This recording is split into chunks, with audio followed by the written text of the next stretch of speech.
Muchas gracias a ti, Antonio, y gracias a todos por organizar esta jornada que no solamente es interesante, sino que es necesaria y por dar la oportunidad de que estemos aquí y os podamos contar un poco cuál es nuestra visión sobre la economía azul y nuestra visión práctica de su implementación. Apago la cámara, solamente la encendí para saludarles, para asegurar una buena calidad de la conexión. Vamos a ver, la economía azul. Adelante, Antonio. Sí. ¿Cuándo empezamos a hablar de economía azul? Y ya la primera ponente nos lo explicó claro, ¿no? Pues hace poco. Y lo increíble es que los océanos cubren 3/4 de nuestro planeta, el 80% de la vida se encuentra debajo del agua, un gran porcentaje de la población mundial vivimos en la costa, somos afortunados en ese sentido. La pesca y la acuicultura es el sustento de más del 10% de la población y es el sustento desde el punto de vista económico como generación de empleo, pero también la pesca y la acuicultura producen un alimento básico de nuestra dieta, ¿no? Y es fundamental para la propia subsistencia de nuestras personas. La economía azul, los cálculos actuales muestran unos valores relevantes. La OCDE está publicando nuevos informes, también lo están haciendo otras organizaciones regionales a nivel mundial. Pero desde luego sabemos y tenemos todos muy claro que cuando hablamos de economía azul y cuando hablamos de la costa, no estamos hablando ni más ni menos que de un montón de actividades que cuando nos fijamos son las actividades que nos permiten que se desarrollen nuestros queridos océanos, ¿no? Nuestro querido color azul. La pesca, la acuicultura, pero también es el turismo y todas las actividades que están alrededor de ellas. No solamente es la más extracción o el cultivo, sino todas las cadenas de valor que hay en torno a cada una de estas actividades. Por eso hablamos de economía de los océanos, por eso hablamos de economía azul, hablamos de planificación espacial marina. Ninguna significa lo mismo, son cosas diferentes, pero todas ellas están absolutamente interrelacionadas y tienen un único foco, que es el color azul. Adelante, Antonio, por favor. ¿Y por qué? ¿Y qué es el punto y el denominador común de estas palabras? El denominador común, y no me voy a parar aquí, que ya lo hemos hablado, pero sí es a nivel introductorio y porque yo lo digo siempre para que no se nos olvide. El crecimiento azul surge en el marco de la economía verde. La economía verde que desde la conferencia de Río y antes nos dice que tenemos que tener un planeta y tenemos que trabajar para un planeta verde, por tanto un planeta sostenible. Pero en 1994 esto se definió más allá con la palabra sostenibilidad, que más que nunca está cobrando sentido ahora en nuestro día a día, en nuestro hacer. En 1994 se hablaba de la importancia de algo tan obvio y tan difícil como satisfacer las necesidades de hoy sin comprometerlas desde nuestros niños y muchísimo más allá, las de nuestros nietos y las de nuestros bisnietos, ¿no? Y sin duda, esto es una frase muy obvia, todos lo tenemos claro, lo podemos aplicar en cualquiera de las facetas de nuestra vida, pero lo importante es el cómo, ¿no? El cómo lograrlo y qué podemos hacer para ello.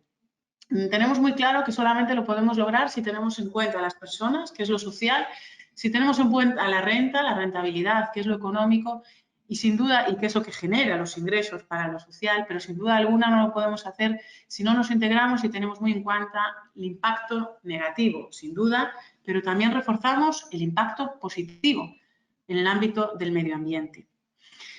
Todo ello no lo podemos hacer solo pensando en dimensiones aparte, hay que unirlo. ¿Y cómo lo unimos? Lo unimos a través de la equidad, de asegurar la igualdad, la equidad en su aplicación también y sin duda alguna la integración de estas tres dimensiones. Y esto es lo difícil, porque hasta ahora todo son palabras, ¿no? Vamos allá, Antonio. Muchas gracias. Es lo difícil, efectivamente. Entonces, pues en el ámbito del crecimiento de la economía azul y el resultado, la consecuencia de la economía azul, que siempre jugamos con estas palabras, economía, crecimiento, la consecuencia de la aplicación de la economía azul es generar el crecimiento, ¿no? Un crecimiento azul. ¿Y qué tenemos que hacer? ¿Cómo lo podemos enfocar para que este crecimiento suceda? Lo primero es tener una visión holística del territorio, es decir, ser capaces de extraernos y de observar el territorio en el que ocurren un montón de interacciones. Interacciones ambientales, interacciones sociales, hablamos de personas, hablamos de diferentes colectivos, hablamos de diferentes pueblos, pero también diferentes actividades económicas. Todas ellas no son individuales, todas ellas coexisten, tienen un punto común que es la coexistencia, un territorio y sin duda alguna la coexistencia para los próximos cientos y cientos de años. Su sostenibilidad, ese es el objetivo común y a veces se nos pierde. Y esa es la visión holística que tenemos que ser capaces de tener del territorio, analizar cada uno de ellos y ver cómo interactúan, cómo se complementan y cómo podemos trabajar de forma conjunta. Para ello solo lo podemos hacer de una forma participativa. Tenemos que integrarnos a todos. Todos no es solamente desde el punto de vista de administración o cuál es el papel de la universidad o cuál es el papel de la sociedad civil. No existe, ninguno de ellos tiene un papel si este papel no es definido y no es trabajado junto con los otros elementos. Esto tampoco es fácil. Para esto hay que generar dinámicas, pero sobre todo compromisos para con aquellos con los que trabajemos. Analítico, no nos quedemos jamás en la superficie. Integral, tengamos en cuenta todos los aspectos que se integran, todos los aspectos que podemos identificar en un diagnóstico de cada una de las tres dimensiones. Siempre enfocado a la implementación, no hagamos nada, que no hagamos estrategias sin planes operativos, si no hagamos planes operativos, si no estamos seguros de que vamos a ser capaces de implementarlos y de medirlos. Y sin duda, si no estamos seguros de que es la consecuencia de un proceso participativo y que en esos dos documentos estratégicos y operativos no están reflejadas la visión de la cuádruple hélice, la administración o gobierno, la academia, tanto la investigación como la formación, la sociedad civil y, sin duda, que no se nos olvide, el sector empresarial. Y todos por igual, en la misma tabla.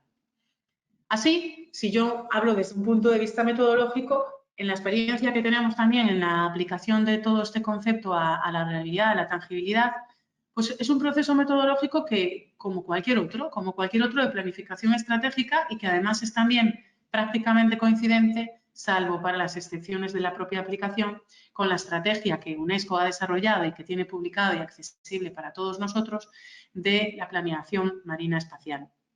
Primero hay que trabajar desde un punto de vista de diagnóstico, crítico, es la palabra clave. Igual que analítico, crítico. Tenemos que identificar qué es lo que hay en el territorio, qué es lo que hay en el ámbito azul, en el ámbito del océano, identificar cuáles son aquellos aspectos claves y cuáles son los retos que tenemos que trabajar para llegar al objetivo general, que es la sostenibilidad, a nuestro propósito. Tenemos que hacer una planificación estratégica con objetivos muy claros y con resultados muy específicos. Desarrollar y aplicar herramientas. Captar y asignar recursos. De nada me vale un plan operativo, aunque sea una obviedad, si no tengo claro cómo lo voy a hacer. Y no todo es dinero, que muchas veces nos perdemos en los ámbitos presupuestarios. No todo es dinero. Muchas veces es voluntad, coordinación y cambiar, porque al final la economía azul va de eso, de cambio. Es un cambio de mentalidad lo que nos está llevando, un cambio de hacer las cosas. Que a lo mejor muchos ya lo hacíamos o ya lo hacían, pero en realidad no le habíamos puesto ese nombre. Y es por fin un momento en el que todos estamos de acuerdo de que solamente se puede hacer de este modo. Y por tanto, no todo exige presupuestos. La implementación efectiva, sin duda alguna. Tengo que poner un plan de viabilidad de cómo lo voy a ejecutar y cómo lo voy a implementar.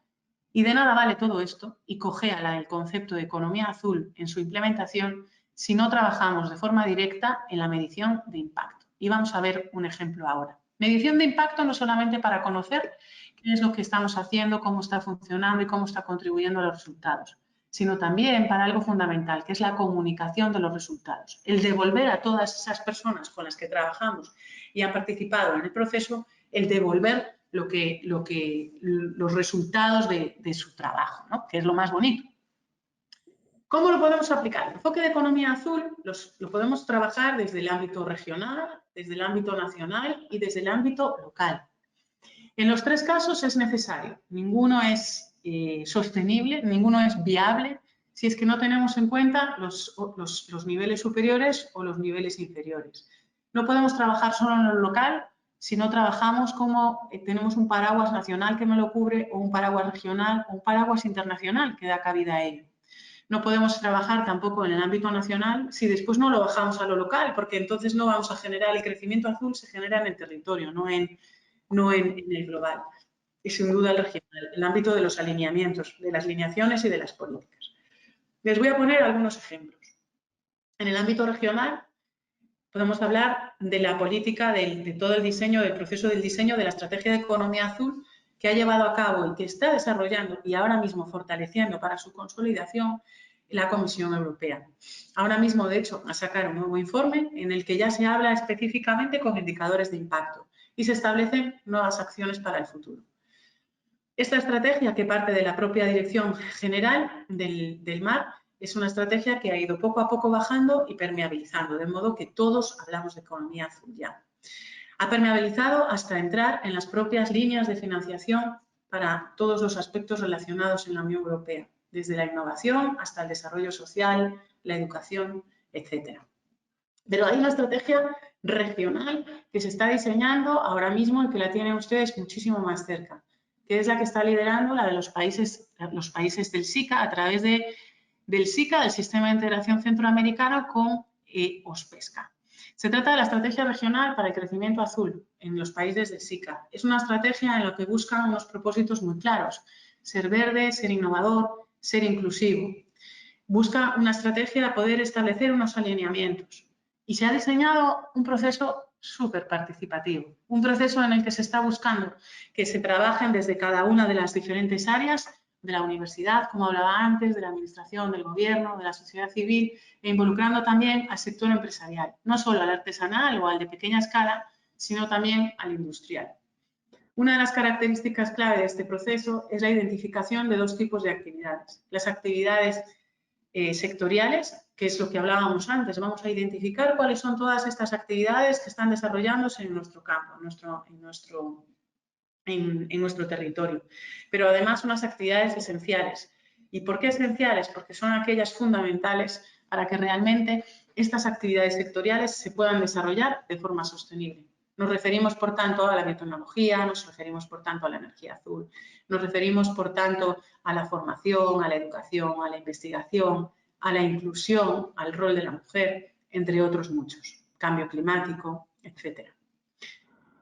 Podemos irnos al ámbito nacional y encontramos ejemplos como Seychelles o ejemplos como Islas Mauricios.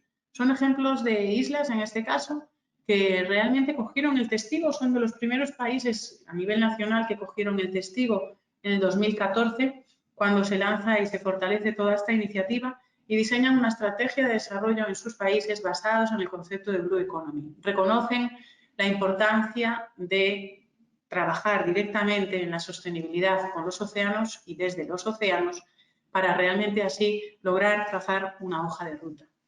Pongo como ejemplo también otro país, Cabo Verde, con el que colaboramos, en el que han diseñado también su propia carta de economía azul.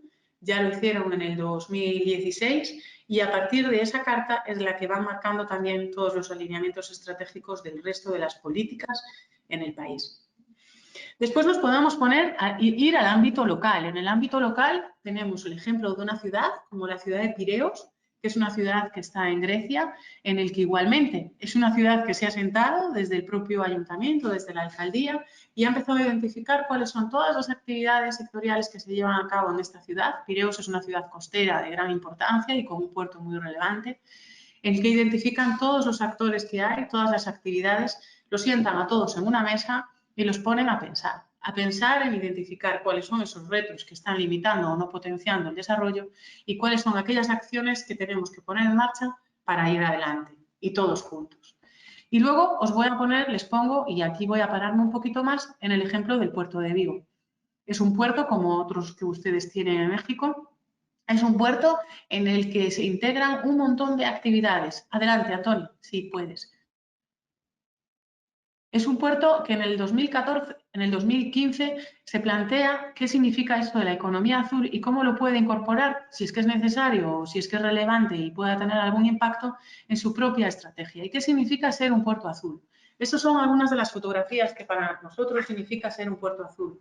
Un puerto azul significa hablar de calidad de aguas, significa hablar de unas aguas en las que hay una fauna fundamental, como la que puedan ver ahí. Se trata de hablar de marinas deportivas, se trata de hablar de tráfico de cruceros, se trata de hablar de mercancías, se trata de hablar de la pesca, y no solo de la pesca, sino del mercado de la pesca.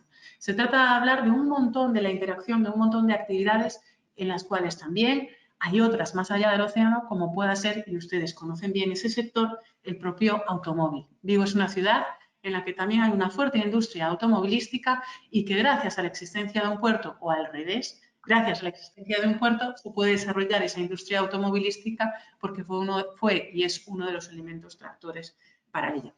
Así que si tengo todo esto en mi puerto, adelante, Antonio, puedo pensar en qué significa un puerto azul. ¿Qué es lo que significa? Un puerto azul significa aquel que es capaz de ser sostenible y, por tanto, que tiene delante todos estos colores, los objetivos de desarrollo sostenible. Los objetivos de desarrollo sostenible con los cuales un puerto se ve absolutamente identificado con los 17, porque contribuye a cada uno de ellos desde diferentes formas. Y con ello integra y desarrolla y define 4 objetivos, propósitos fundamentales. Lograr ser un puerto conectado, lograr ser un puerto verde, lograr ser un puerto innovador y lograr ser un puerto inclusivo. Solo si logro cada uno de estos 4 elementos, lograré ser un puerto azul. Adelante, por favor. ¿Cómo se hizo? Primero, se identificaron cuáles eran esas actividades temáticas. No solamente, como dije antes, las propias sectoriales, como la propia pesca, ¿vale? Como la construcción naval, sino también aquellas actividades que puedan ser transversales que afectan, como la biotecnología, como la formación, como la mercancía general, pero también cosas como la formación y otra que a veces se nos olvida y es tan importante como las demás, la historia y la cultura, lo que nos hace ser lo que somos hoy.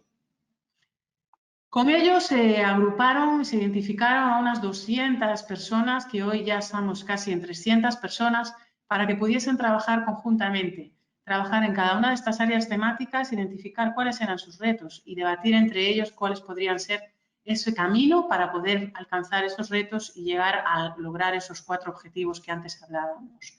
Se hizo a través de mesas de trabajo que eran 14 y que en el día de hoy se ha conseguido que sean 6, no porque se haya ido la gente, sino porque los temas se han ido trabajando y hemos conseguido que se agrupen en 6. Más de 200 personas involucradas, como les decía, que todavía hoy siguen trabajando y que es más, reclaman que se siga trabajando. Estas personas fueron capaces de definir 38 proyectos, 44 acciones. La diferencia está en que los proyectos son aquellos que necesitan un presupuesto y las acciones son aquellos que no, necesitan voluntad. Y que hoy este número de proyectos y este número de acciones se ha multiplicado gracias a las propuestas continuas a lo largo de los 4 años. 5 años, ya. Sigue siendo, por tanto, un proceso activo, un proceso consolidado poco a poco y con una estrategia de comunicación permanente que refuerza y que comunica todos los pasos e informa de los que se están dando. Pero todo esto no es gracias solamente a la voluntad de todos, que eso sin duda sí es, sino también al liderazgo. En este caso, liderazgo de una entidad visionaria como es el Puerto de Vigo, con un equipo de dirección y de gestión absolutamente visionaria que apuesta por un diferente tipo de gestión. Pero más allá, nos vamos a lo que antes les comentaba. Podemos dar una más, por favor. Adelante, Antonio.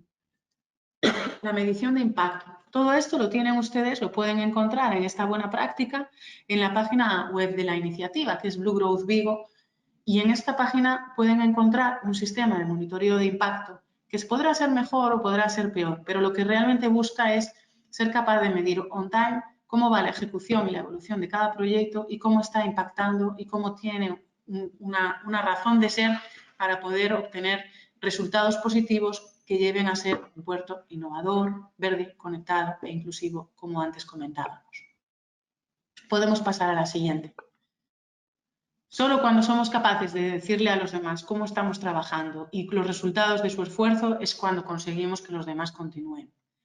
Pero todo esto no sirve de nada si yo lo hago solo, si lo hago y diseño mis propias políticas y, como antes decía, si lo local no lo conecto con lo nacional ni lo conecto con lo regional y en cualquiera de las otras direcciones. Si yo no tengo en cuenta otras políticas que se están desarrollando y otras dinámicas en mi entorno.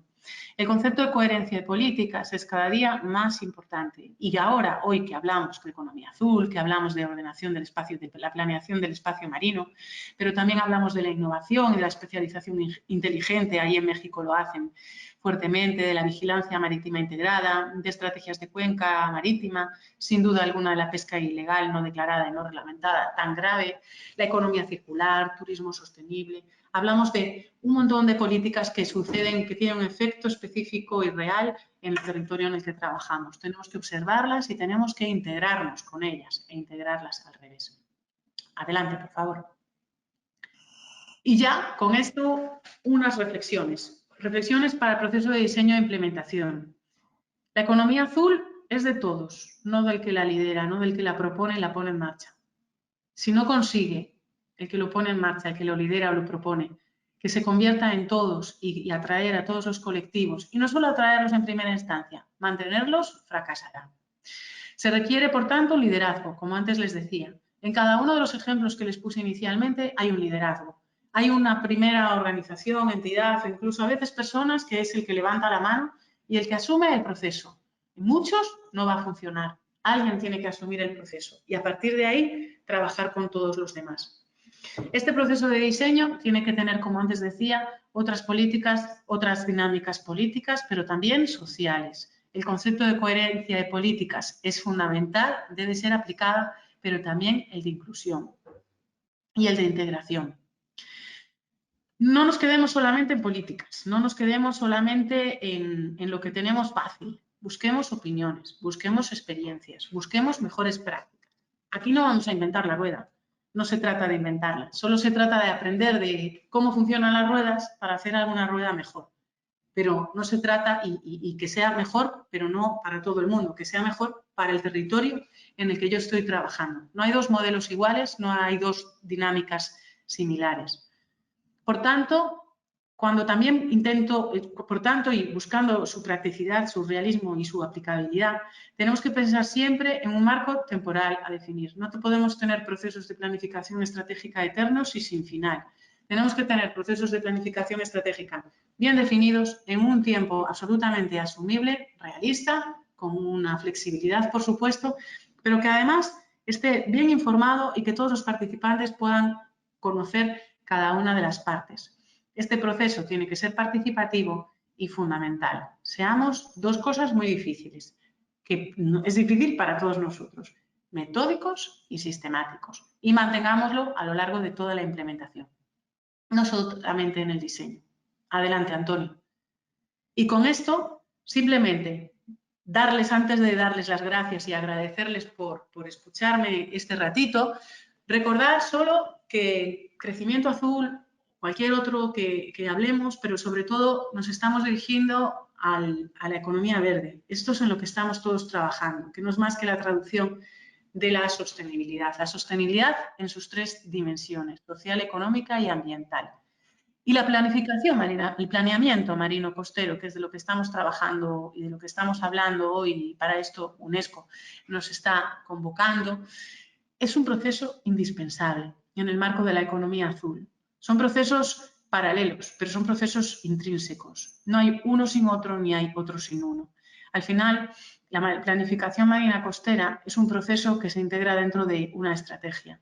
No puedo diseñar una estrategia de economía azul si no conozco mi territorio y si no planeo un desarrollo sostenible de mi territorio. Muchísimas gracias, les agradezco muchísimo la atención y quedo a su absoluta disposición.